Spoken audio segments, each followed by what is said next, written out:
What we, I think all of us are talking about is a fundamental question of fairness. If somebody does not pay, somebody else does pay. And it's a question of fairness. It's a question of requiring everybody to pay their fair share of the tax. And while the board and I disagree on this local option matter, I think it's a bad idea, but the point is, it's a question of fairness. Excuse me. The point is fairness as among taxpayers. That's really what it comes down to.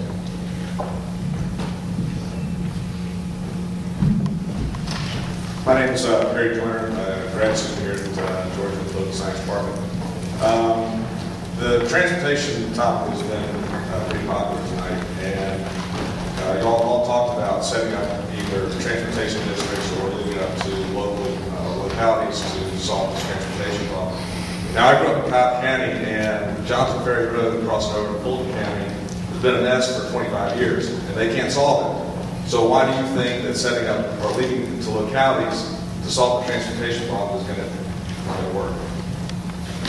Well, I don't think that the overall picture of statewide transportation, which I made reference to, is the local government's problem. I think that it has to be a collaborative effort to ensure, now your specific situation, that local government is responsible for taking care of that road. And if that didn't happen, of course, there are measures when you go to the city council, you go to the county commission to ask why the road has not been taken care of. But on a larger scale, as far as the statewide program, transportation program is concerned, it's definitely concerned with how we move people in and around the state as a whole. I think that all local governments are definitely not going to be responsible for their particular part of the rail, but they will be key players in deciding what can happen along with the state, because it's difficult for people to accept in local areas when the state comes in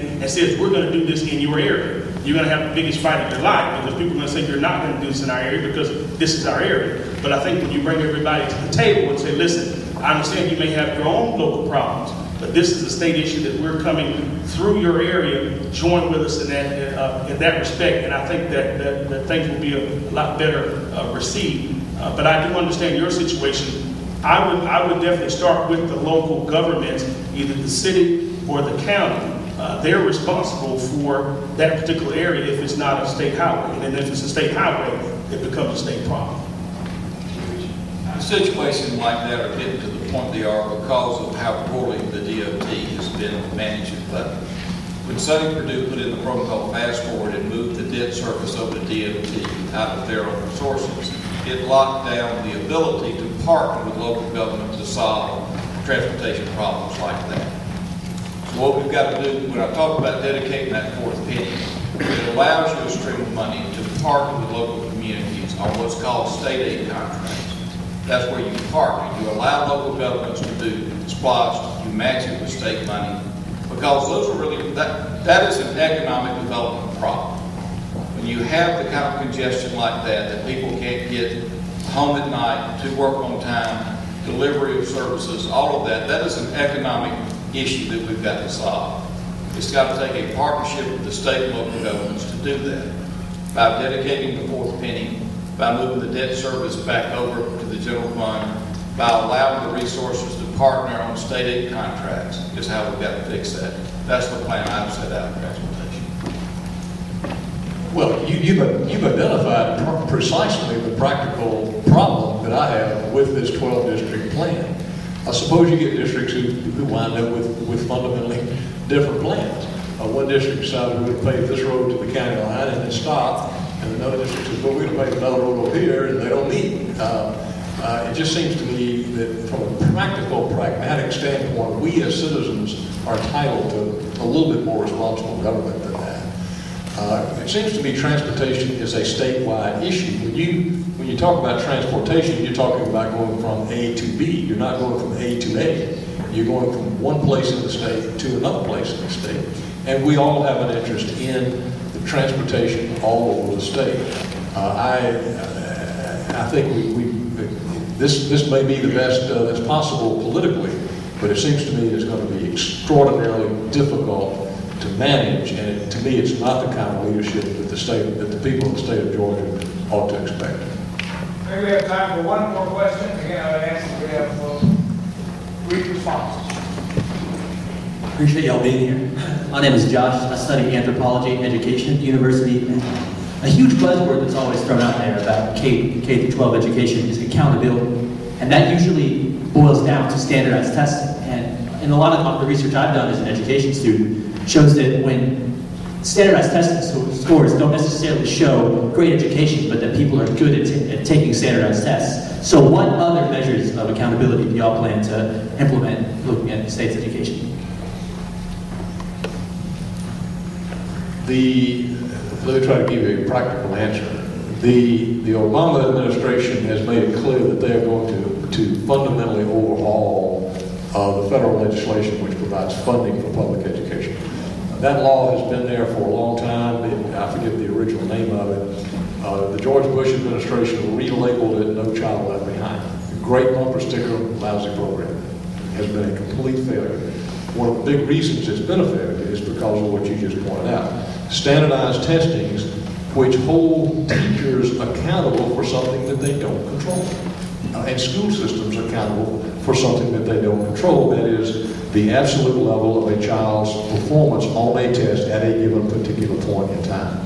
I can tell you, based on some conversations I've had as recently as this afternoon, the Obama administration is moving away from that aggressively. They're moving away from this concept of annual yearly progress where they penalize entire schools based on that same concept.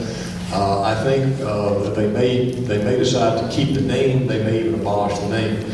But the good news in response to your question is that a lot of people in this country recognize that No Child Left Behind was a bumper sticker, it was a lousy idea, and it needs to be fundamentally transformed, in part for the reason you just mentioned. What we need to do is what I mentioned earlier about what I did in that school in Lawrence County. We need to get children we need to gauge where they need to be at certain points. Third grade reading scores are critical to everything. Dropout rate, prison populations later. The school that I talked about, by having that knowledge of a third grade level, they do well on the CRCT because they have the knowledge, they have the understanding, they have learned to learn. No Child Left Behind is about $2 billion left behind. It was never funded adequately. It geared on tests. It took shortcuts on everything it tried to do. It has not worked. It will not work. To gauge everything to CRCT and the other tests and say that's how we gauge success is wrong. We've got to get to, are you reading it at the level you're supposed to be?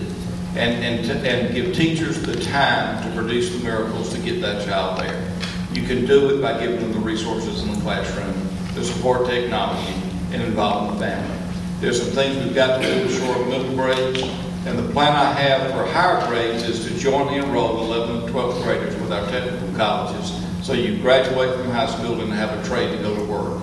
You got to do it with community colleges as well. I put in what was called post-secondary options back in the late 90s. Roy Barnes vetoed it. Sonny did away with the program. When we piloted that, you had a 95% graduation rate, and people had a trade to go to work. So it's not gearing to the test; it's gearing the expectations to learning. Are you at the levels you need to be, and quantify that because of what it matters later on in the process. I think it's a very good question. I think that many of us here, especially many of you, have been accustomed to studying for the test and not actually learning what you're supposed to be learning in the classroom.